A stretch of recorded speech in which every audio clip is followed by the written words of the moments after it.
한판 승부를 한마당에서 지금 벌이고 있습니다. 그런가 하면 또 우리나라는 사드라는 것 때문에 국회의원 6명이 중국 갔다 온 것 때문에 지금 굉장히 논란을 더하고 있는 그러한 모습을 볼 수가 있습니다. 국가라는 것이 무엇일까? 국민, 국토, 주권, 이것이 있을 때, 그것이 형성되어 있을 때 국가라고 그렇게 말하고 있습니다. 애국이라는 말은 국민을 사랑하고 나라, 국토를 사랑하고 그리고 그 나라와 국토를, 그 주권을 계속 넓혀가는, 확립해가는 그것을 애국한다라고 말할 수가 있습니다.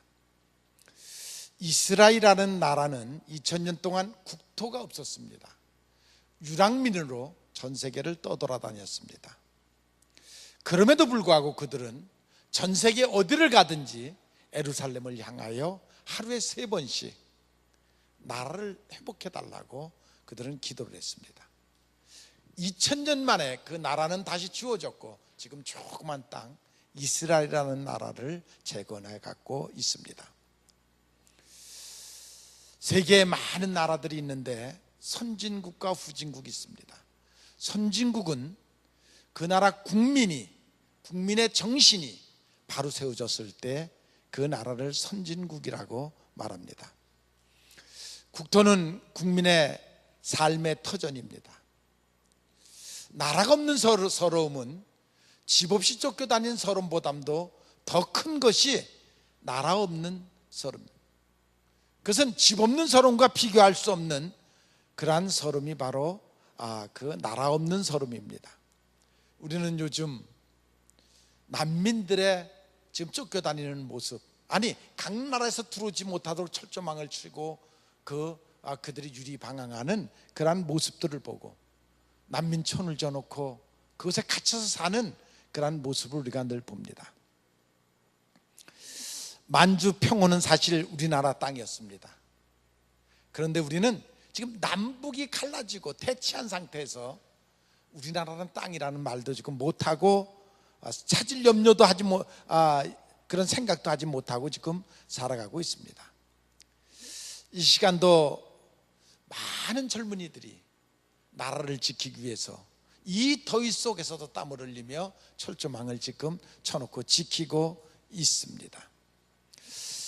우리의 선열들은 이 땅을 우리에게 넘겨주기 위해서 목숨을 바치고 수없이 많은 사람들이 죽어가면서 이 땅을 지키려고 애써 왔었습니다.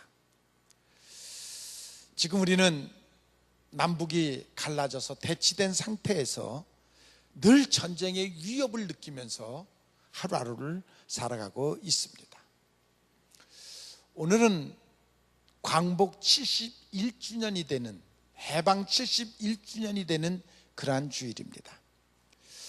왜 8.15 해방이 우리에게 기념이 될 수 있느냐? 왜 8.15 해방이 우리에게 그렇게 기쁨을 주는 그러한 날인가? 해방을 위하여 생명을 바친 사람이 수십만입니다. 또 해방을 위하여 기도한 사람들이 수백만의 땀방울이 쥐어져서 지금의 해방이 우리에게 자유가 주어진 것입니다.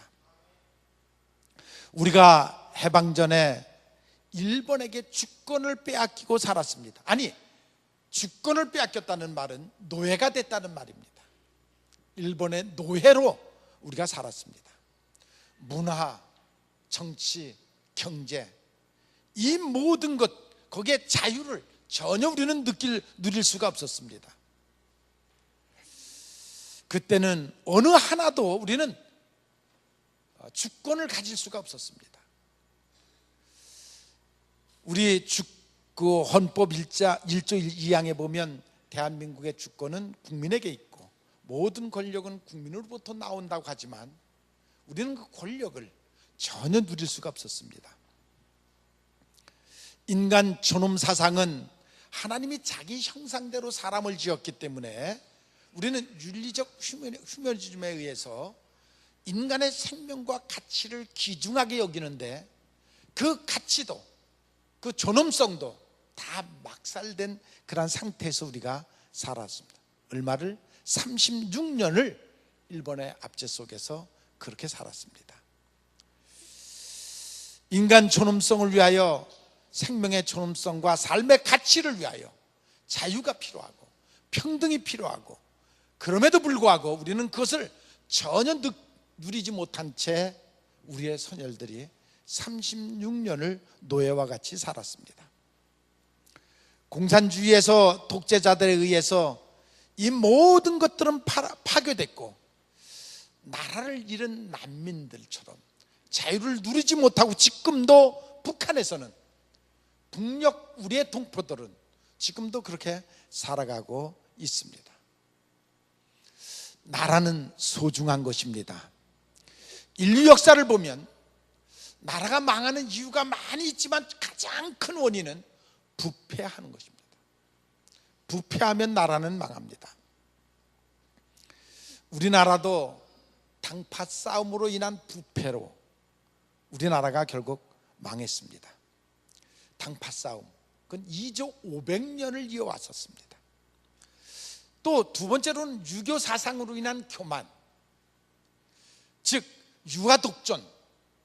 세계는 다 발전해 나가는데, 문을 활짝 열고 세계 문명 속에 계속 발전해 나가는데, 우리는 세국 정치, 문을 꼭 걸어 닫고 고집과 아집, 유교 사상으로 거기에 푹 빠져서 결국 멸망하고 말았습니다. 양반 행세들을 했습니다. 양반이 아니면 과거도 볼 수 없고, 아무리 똑똑한 사람이라도 천민이면 관직에 갈 수가 없는 그러한 시대, 평등이 없는 그러한 사회 속에서 우리가 살았습니다.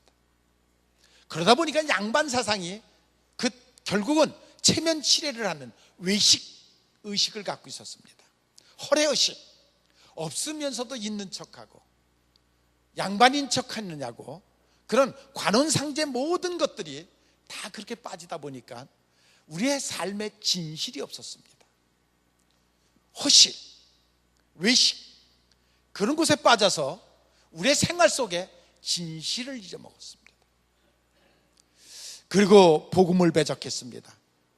선진 문명을 따라서 복음이 오는 것입니다. 복음은 언제나 있는 자가 없는 자를 돕기 위하여 복음은 그곳을 찾아가는데, 그 복음을 받아들여야 우리가 선진 문명을 받아들일 수가 있었는데, 오히려 그것을 안고 오는, 복음을 안고 오는 이들을 다 죽였습니다.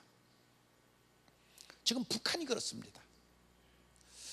북한에 이번에 지난주에 유엔 통계에 나온 걸 보니까 북한에 있는 지금도 기독교인이 40만이 있다고 유엔에서 보고를 했습니다. 현재도 그 오랜 세월 그 압박을 받으면서, 60, 70년의 압박을 받으면서도 지금도 복음을 붙잡고 예수를 믿는 사람이 북한에 40만이 있다고 하는 것입니다. 전 세계 땅에서 가장 기독교를 박해하는 나라가 북한입니다. 아니, 죽입니다. 제가 얼마 전에도 심양 갔다 왔을 때 얘기했죠. 심양에 있는 교회를 갔더니 그 목사님이 지난주에 북한에 있는 한 분이 찾아와서 자기 평생 빌린 11조하고, 그리고 일주일 동안만 여기서 기도하게 해달라고 해서 일주일을 그 교회에서 기도를 하고 그 11조를 드리고, 그리고 가면서 이제 나는 가면 죽어도 된다, 마지막 정리하려고 여기서 왔다 갑니다 하면서 들어갔다는 그런 얘기. 그리고 소식이 끊겼다는 그 소식을 제가 그곳에 가서 들었습니다. 이러한 것들이 결국 우리나라를 망하게 했고 일본의 속국이 되는 그런 결과를 가져왔습니다. 나라를 빼앗기고 온 백성이 종처럼 36년을 살았습니다. 일본 말을 외우지 못하면 그 조금 주는 배급도 주지를 않았고, 친일파에게만 설탕을 주고 쌀을 주고 밀가루를 줘서 연명을 하게 했고, 관직을 줬고, 친일파에게만 고무신을 주고 일본 말을 못하고 친일파가 되지 못하면 집신을 신고 다녀야 되겠고, 신앙을 지키려고 하면 그들은 여지없이 사형을 시켰고 죽였고, 이러한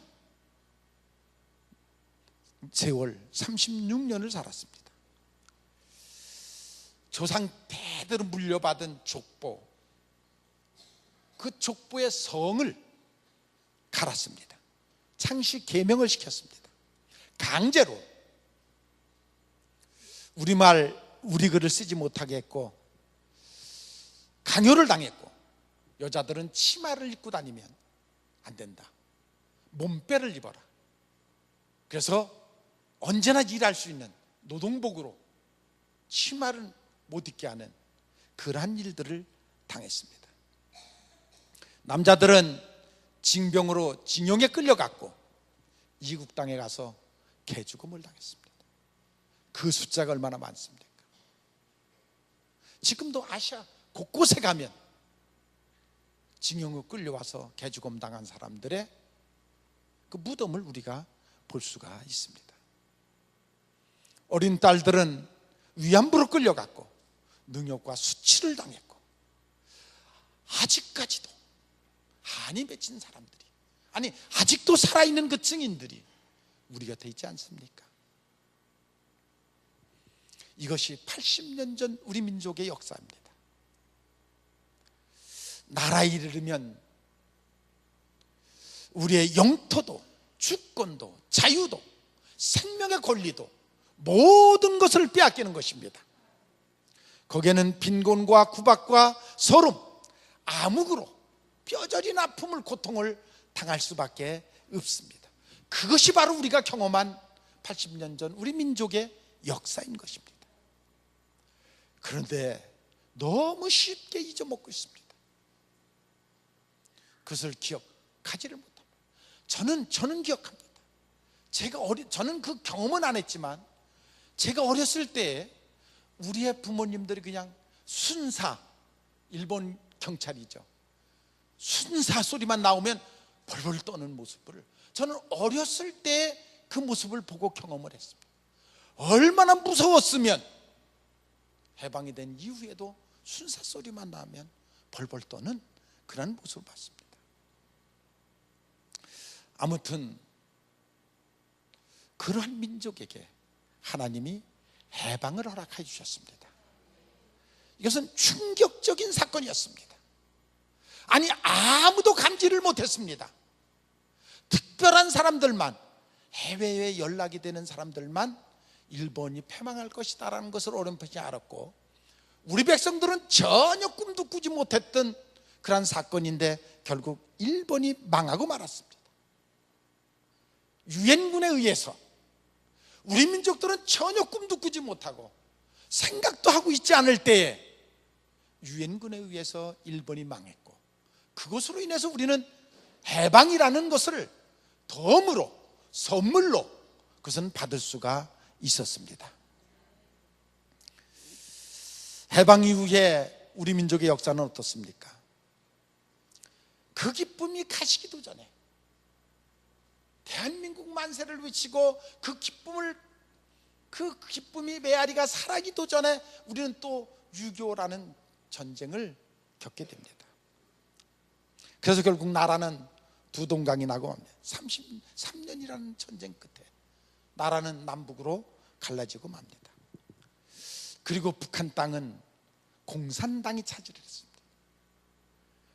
거기는 지금도 일본 36년의 압제보다도 더 큰 압제를, 더 큰 고통을 지금 그들이 당하고 있습니다. 8.15는 이 민족에게 준 하나님의 특별한 선물이었습니다. 해방의 자유를 주셨습니다. 그러나 우리 민족이 그 자유를, 그 귀한 것을 귀한 줄로 여기지 못하고 결국 2500년 동안 계속 익혀왔던 분쟁, 당파 싸움, 그 싸움으로 말미암아 결국 또 나라는 두 동강으로 갈라질 수밖에 없었습니다.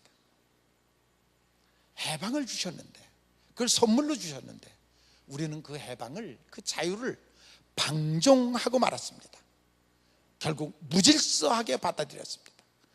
당파 싸움의 잔재들이 그때까지도 남아있어가지고 36년이라는 그 고통을 당한 이후에도 그 잔재는 남아있어가지고 다시 당파 싸움은 시작됐고, 결국 그것으로 인해서 남북은 갈라졌습니다. 그리고 이 민족에는 혼란이 왔고, 이것을 보다 못해서 결국 어른들이 하는 이 꼴을 보다 못해서 학생들이 들고 일어나서 4.19라는 혁명을 일으켰습니다. 그러나 이 학생들이 어떻게 나라를 이끌어 갑니까? 그런 능력이 그들에게 어디 있습니까? 또 우왕좌왕할 수밖에 없었고, 결국 5.16이라는 군사 혁명 쿠데타가 또 일어날 수밖에 없었습니다. 그러나 그것도 역시 혼돈이었고, 결국 11.6이라는 사태가 일어나고 지방자치제에서는 민주주의가 생기기 시작해서 지금의 대한민국이 이렇게 아름답게 자유나라로 만들어졌습니다. 이렇게 만들어지기까지는 수없이 많은 희생자가 있었다는 사실을 우리는 결코 잊어서는 아니 됩니다. 하나님은 우리 민족에게 일본 속박으로부터 건져주셨고 해방을 주셨습니다. 이것은 특별한 하나님의 축복이었고 선물이었다는 사실을 여러분들은 믿으시기를 바랍니다. 만약에 이미 우리나라는 다 끝나다시피 했고, 이미 공산당에서 다 점령됐고, 이제는 정말 도망갈 데도 없는 그런 상태에 유엔군에 의해서 인천 상륙작전이 일어났고, 9월 달에 인천 상륙작전이 일어났고, 그것으로 말미암아 다시 우리는 정말 반토막이나마 이 나라를 건질 수가 있었습니다. 만약에 이 사건이 없었다면 우리는 지금 북한 모양 공산당이 지배를 했거나 아니면 중국의 속국으로 아마 지금 남아있을 수밖에 없었습니다. 자유라는 것은 참으로 중요한 것인데 우리는 그 진리를, 그 자유를 누릴 줄을 모릅니다. 한참 민주주의가 우리나라에 꼽힐 때에 그때 가는 곳마다 데모, 아니 자유라는 그 자유를 데모하는데 전부 지멋대로 쓰고, 그래서 참으로 위험한 고비를 지났습니다. 역사가들의 말에 의하면 김일성이가 그때 그 순간을 놓친 것을 가장 후회한다는 그런 얘기가 있습니다. 그때 남침을 했어야 되는 건데 그 순간을 놓쳤다. 왜? 우리나라는 그냥 여기저기 그저 맨날 체류탄 가스가 서울 전체를 덮고 있는 그런 데모 속에 빠져있는 그런 때가 있습니다. 이러한 역사의 혼돈 속에서 한결같이 나라를 지켜온 민족 백성이 있는데 그것이 바로 교회였습니다. 교회 역사가 흔들리고 좌우로 흔들릴 때도 언제나 중앙에 서서 나라를 사랑했고 민족을 위해서 기도하는 그 사람들이 있었기에 하나님이 이 민족을 지금까지 지켜주신 줄로 저는 믿습니다. 이것은 누구도 부인할 수 없는 이건 역사적 사실입니다. 하나님이 우리에게 자유를 주셨습니다. 물론 우리가 지금은 사회적으로는, 국가적으로는, 또 경제적으로는 자유를 누리고 사는 것이 분명합니다. 이 자유도 중요하지만, 나라의 자유도 중요하고 사회의 자유도 중요하지만 더 중요한 자유가 있는데 그것은 여러분 개개인의 자유함입니다. 여러분들의 개개인이 정말 자유함을 누릴 줄 아는 그런 영혼이 되시기를 바랍니다. 개개인이 무엇으로부터 자유해야 되느냐? 첫째는 죄로부터 자유해야 됩니다. 죄를 짓는 자마다 죄의 종이라고 했습니다. 죄는 인간의 자유함을 억압합니다. 죄가 있는 사람은 아무리 큰 소리 치려고 해도 큰 소리를 칠 수가 없습니다. 죄가 가슴에 남아있는 한 그 사람은 언제나 불안합니다. 항상 불안이 함께 있습니다. 법을 어기면 죄인입니다. 감옥에 갇힙니다. 여러분들의 마음속에 자유함이 없다 그러면 아직도 여러분들은 진리를 깨달지 못한 것입니다. 진리를 깨달으면 자유함을 주십니다. 여러분들이 진리 안에서 자유함을 누릴 줄 아는 여러분들이 되시기를 바랍니다. 어떤 사람은 양심의 감옥에 갇혀서 사는 사람도 있습니다. 어떤 사람은 정신적으로 감옥에 갇혀서 사는, 마치 정신병자가 정신병원에 갇혀 있듯이, 아니면 약에 사로잡혀 있듯이 그렇게 사는, 그런 정신적인 자유를 누리지 못하고 사는 그러한 사람들도 있습니다. 진리를 알지니 진리가 너희를 자유케 하리라. 이 진리를 여러분들이 아십니까? 그 안에서 여러분들이 지금 자유를 누리고 있습니까? 진리 안에서 자유를 누릴 줄 아는, 영혼의 자유함을 누릴 줄 아는 여러분들이 되시기를 바랍니다. 어떤 사람은 자신으로부터 자유롭지 못한 사람이 있습니다. 남의 족이 되기 전에 먼저 자신으로부터 자유로울 줄 알아야 됩니다. 자기 아집에 빠져서 헤어나오지 못하는 사람, 갇혀 사는 사람이 있습니다. 자기 고집에 빠져서 그것에서부터 헤어나오지 못하는 사람이 있습니다. 자기 편견에 빠져서 그 편견으로부터 자유롭지 못한 사람이 있습니다. 혈기에 사로잡혀서 혈기로부터 자유롭지 못한 사람이 있습니다. 이것으로부터 자유하는 것이 자기 의지 가지고는 안 됩니다. 성령의 변화가 있어야 됩니다. 성령 받고 여러분들이 변화돼야 이것으로부터의 자유함을 누릴 수가 있습니다. 다른 사람으로부터 자유함을 누릴 줄 알아야 됩니다. 많은 사람들이 남의 체면에 사로잡혀서 허례허식 속에서 그 허식의 굴레를 벗어나지 못하고 사는 사람들이 있습니다. 체면이 두려워서 진실을 외면하고 사는 사람들이 있습니다. 여러분, 그리스도인들은 항상 진실한 삶을 살아야 됩니다. 허식이 아니라, 체면이 아니라 언제나 하나님 앞에 진실된 삶을 사시는 여러분들이 되시기를 바랍니다. 아직도 사망의 공포로부터 자유롭지 못한 사람이 있습니다. 사망의 공포로 불안해하는 사람들이 있습니다. 물론 죽음은 무서운 것입니다.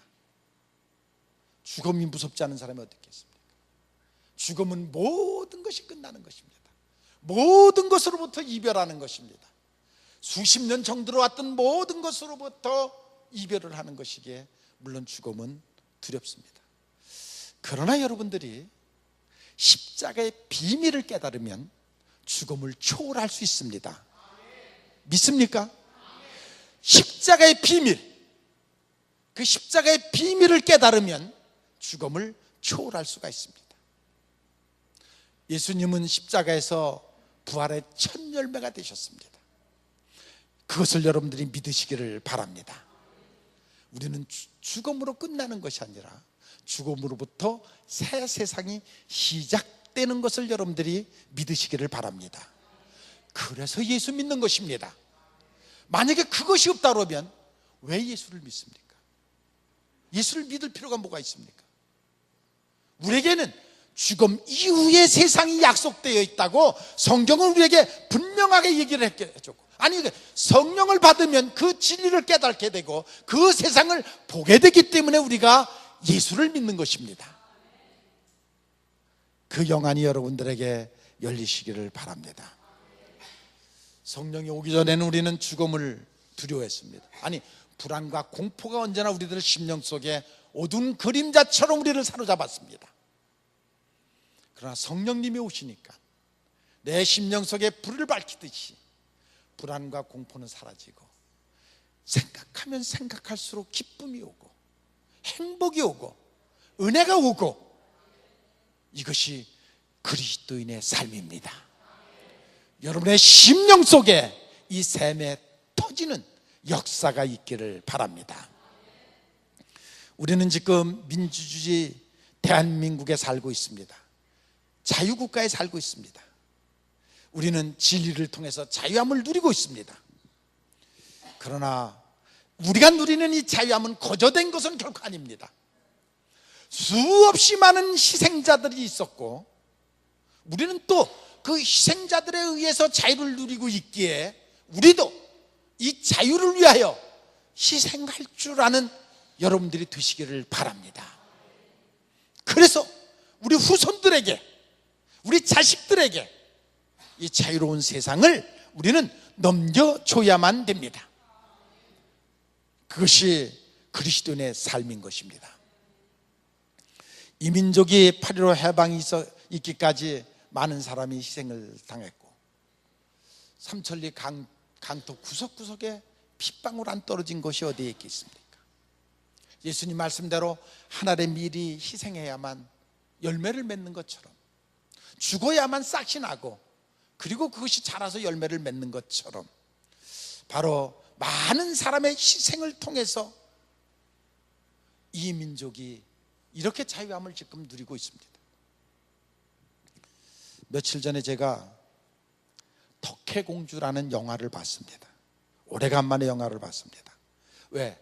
오늘 설교를 준비하려고 사실은 그 영화를 봤어요. 애절했어요. 정말 많이 울었어요. 나라를 빼앗긴 자의 서름, 그 고통이 그대로 전해왔어요. 저거로구나. 나라 뺏긴 자의 서름이 저거로구나. 우리의 부모들이 저 고통 속에서 살았구나. 정말 우리 젊은이들이 그런 것을 보면서 역사관이 좀 새로워졌으면 좋겠어요. 내게 주어진 이 나라가 얼마나 귀한 것인 줄 알고, 내게 준 이 자유가 얼마나 귀한 것인가를 깨달는 그러한 젊은이들이 됐으면 좋겠다 하는 생각이 들었습니다. 우리는 이 자유를 누리고 있지만 아직도 종의 멍에를 메고 사는 사람들이 있습니다. 마치 마음에 죄의 낙인이 찍힌 것처럼, 소의 콧둘레를 낀 것처럼, 말에게 그 재갈, 그것을 물린 것처럼 아직도 예수를 믿으면서도 참 자유를 누리지 못하고 사는 그런 사람들이 있습니다. 더 심하게 말하면 악한 영의 종노릇하고 사는 사람들이 있습니다. 악한 영이 사로잡혀서 마음은 선한 것을 해야지, 주님 뜻대로 살아야지 하면서도 여전히 악을 행하는, 악의 영에 사로잡혀서 여전히 자유를 누리지 못하고 사는 그러한 불쌍한 성도들이 있습니다. 어떤 사람은 돈의 명예에, 돈과 명예, 쾌락에 노예가 돼서 삽니다. 돈, 그것에 노예가 돼서 삽니다. 어떤 사람은 세상 쾌락에 빠져서 정신병자 모양 그것에 노예가 돼서 그리고 살아가고요, 끌려가고 있습니다. 여러분들은 성령에 취하시기를 바랍니다. 성령이 여러분들의 삶을 이끌기를 바랍니다. 물론 세상 사람들이 말하는 진리도 귀합니다. 노력을 통해서 얻는 진리가 있습니다. 그것은 하나님의 이치, 우주 만물의 형상과 순리를 깨닫고, 많이 그 갈릴레오가 지동서를 깨닫듯 그 진리를 깨닫고 그 안에서 자유함을 누리는 것도 있고, 또 투쟁을 통해서 우리가 민주주의, 평등, 인권, 의의, 자유, 이런 것을 우리가 투쟁을 통해서 얻는, 싸워서 쟁취하는 것도 있습니다. 그런 자유는 영원한 것은 아니고, 우리가 얻어야 될 자유는 영원한 것인데, 그 예수 그리스도의 십자가의 비밀을 통해서 깨달는 하늘로부터 오는 자유, 그 자유를 반드시 여러분들이 깨달으셔야 됩니다. 영적으로 자유로우면 사회적으로도 자유로울 수 있고 육체적으로도 자유로울 수가 있습니다. 먼저 그 진리를 깨달을지니 그 진리가 너희를 자유케 하리라 하는 그 말씀을 반드시 깨달으십시오. 그래서 여러분들의 삶이 정말 무엇보다도 영적인 자유함을 누리고 살아갈 수 있는 여러분들이 되시기를 바랍니다. 우리 민족이 지금 반토막을 누리고 있습니다. 사실은 우리 민족의 땅덩어리를 보면 지금 중풍 맞아 갖고 반토막입니다. 반은 지금 중풍 맞아 자유가 없는 그런 땅덩어리에서 우리가 살고 있습니다. 노예처럼 북한은 지금 그러고 있습니다. 요즘 뉴스에 계속 보니까 총살시킨 것만 60명이래요. 올 들어서 마음에 안 맞으면 무조건 가서 죽이는. 그러니 그들이 어떻게 살 수가 있겠어요? 가장 가까운 땅에서 갈 수 없는 데가 북한이에요. 전 세계를 다 다닐 수가 있는데 북한만은 가지 못하는, 완전히 모든 거래가 중지되어 있는 그런 것이에요. 그래서 끊임없는 전쟁의 위협을 느끼고 정말 시한폭탄 같은 그런 것을 우리가 옆에다 두고 살고 있습니다. 독일이 통일이 되면서 몇 가지 원인이 있었습니다. 우선 독일이 통일되기 전에 그 독일 민족 속의 사고 속에 분명한 게 있었는데, 자녀들한테 가르칠 때 동독과 서독이 나눠져 있지만 어린애들에게는 우리는 한민족이다, 언젠간 우리는 다시 만날 거다, 적대감을 심어준 것이 아니라, 적대의식을 심어준 것이 아니라 우리 민족은 한민족이다, 언젠가는 만날 것이다 라는 의식을 애들에게 심어줬어요. 그리고 서로 통상, 통신, 문화, 체육 교류 끊임없이 했어요. 그리고 중고등부 애들에게는 가르칠 때에 칼 마르크 그 공산주의 사상과 예수님의 사상, 그것을 같이 가르치고 애들이 토론하게 했고, 어떤 것이 좋은 것이냐, 공통점과 상기된 점, 그것을 서로 비판하게 하고 그것을 교육시켰어요. 기독교는 무엇이다. 물론 독일은 기독교 국가입니다. 그래서 기독교가 무엇이다, 그들은 종교세를 다 냅니다. 온 백성이 다 자원해서 종교세를 내고 있습니다. 그래서 비교 교육을 그들에게 시켜서 종교심을 갖게 했고, 공산당이 무엇인가를 알게 했고, 그래서 그들은 기독교 안에서 통일을 이루는, 공산당을 버리고 자유민주주의를 만들어가는 그런 나라로 그렇게 변하는 것을 볼 수가 있습니다. 자, 우리가 강복절 기념 예배를 드립니다. 우리 민족에게 다시 한번 해방이 와야 됩니다. 그 해방은 통일입니다. 누가 그렇게 간절하게 통일을 바라겠어요? 우리 예수 믿는 사람들입니다. 우리 예수 믿는 사람들은 사명감을 가지고 기도해야 됩니다. 왜? 지금 숨겨져 있는 40만 기독교인들을 위해서, 또 박해받는 그 백성들을, 2,500만 백성들을 위해서 우리는 기도해야 됩니다. 만약에 통일이 되면 얼마나 멋진 나라가 됩니까? 전 세계를 마음대로, 그래서 차를 타고 전 세계를 다닐 수 있는, 지금 북한이라는 그것이 가로막혔지, 그것만 넘었으면 전 세계를 마음대로 다닐 수 있는, 내 차를 가지고 돌아다닐 수 있는, 통일만 되면 얼마나 멋진 삶을 살 수가 있습니다. 통일만 되면 일본이 절대로 까불지 못합니다. 우리나라한테 절대로 까불지 못해요. 그 섬나라에, 정말 섬나라에. 우리는 중국과 러시아와 함께 힘을 겨누는 그런 경제 대국으로 지금 커져 있습니다. 통일만 되면 우리 민족의 위상은 세계적인 위상이 될 것입니다. 이제 통일만 되면 하나님이 우리 민족에게 특별하게 주시는 사명이 있습니다. 전 세계 복음을 전하는 그 민족으로 우리 민족을 쓸 것을 분명히 압니다. 여러분, 이산 가족의 아픔이 있지 않습니까?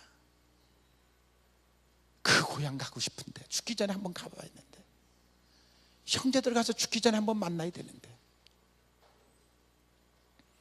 탈북자들이 와가지고 얘기하는 걸 보면, 아니 이런 나쁜 놈들이 자기 아버지를 총살시키는 걸 애를 그 앞에 와서 보게 만들고 거기서 총으로 쏴 죽이는 것을 자식들이 보게, 그러면서도 울지도 못하게 그 아픔을 품고 그 잘 살던 애를 배란간에 아버지를 총살시키고, 그리고 걔들을 갖다가 저 감옥에다 갖다가 한순간에 내던져갖고, 그러다가 그 부사일생으로 한국에 온 애들의 그 아픔이 얼마나 큽니까? 이들의 아픔을 위해서 우리는 기도해 줘야 됩니다. 그래서 통일을 위해서 우리는 기도해 줘야 됩니다. 이것이 이 시대를 살아가는 여러분과 저의 사명이기도 합니다. 그리고 우리는 그들을 위하여 돌보고 기도해 줘야 할 사명이 또한 있다는 것도 여러분들이 기억하시고, 끊임없이 통일을 위해서 기도하는 여러분들이 되시기를, 그래서 제2의 대한민국의 해방이 오는 그런 날을 저는 기다리고 있습니다. 아니, 반드시 올 것입니다. 우리 끊임없이 이를 위해서 기도하시는 여러분들이 되시기를 바라고, 그것을 하나님이 듣고 응답할 날을 바라보시기를 주님의 이름으로 축원을 합니다. 언제나